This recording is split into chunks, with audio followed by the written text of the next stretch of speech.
ఎస్ఐపిలో invest చేస్తున్నారా? అయితే ఈ 7531 రూల్ గురించి అయితే ఖచ్చితంగా తెలుసుకోవాలి.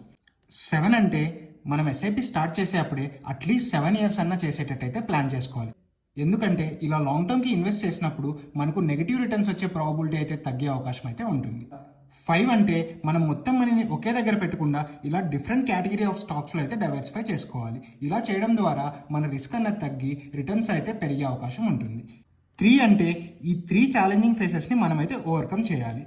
ఫస్ట్ వన్ డిసప్పాయింట్మెంట్ ఫేజ్, అంటే ఇక్కడ 7 to 10% రిటర్న్స్ మాత్రమే వస్తాయి. మన ఒక ఎక్స్పెక్టేషన్ ఇంకా ఎక్కువ కూడా ఉండొచ్చు. సో అప్పుడు డిసప్పాయింట్ అయితే అవ్వకూడదు. ఇరిటేషన్ ఫేజ్, ఇక్కడ 0 to 7% రిటర్న్స్ అయితే వస్తాయి. మనం సేఫ్గా ఎఫ్డీలో పెట్టినా కూడా ఇంత రిటర్న్స్ వచ్చావు కదా, ఇక్కడ రిస్క్ తీసుకొని కూడా లాభం లేదని అయితే అనుకుంటూ ఉంటాం. అప్పుడు ఇరిటేట్ అయితే అవ్వకూడదు. పానిక్ ఫేజ్, అంటే నెగిటివ్ రిటర్న్స్ అయితే వస్తూ ఉంటాయి. మీరు ఇన్వెస్ట్ చేసిన అమౌంట్ కూడా లేకుండా అంతకన్నా పడిపోయే అవకాశం కూడా ఉంటుంది. సో ఈ 3 ఛాలెంజింగ్ ఫేసెస్ని అయితే మనం ఓవర్కమ్ చేయాలి.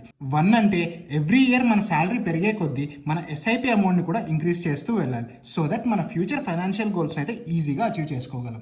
సో ఈ 753 రూల్ పైన మీ ఒపీనియన్ అంటే కామెంట్ సెక్షన్లో కామెంట్ చేయండి. అండ్ ఇలాంటి మనంతో ఇంట్రెస్టింగ్ ఫైనాన్స్ కంటెంట్ కోసం మన యు ఆన్ యువర్ ఫైనాన్స్ని అయితే ఫాలో అవ్వండి.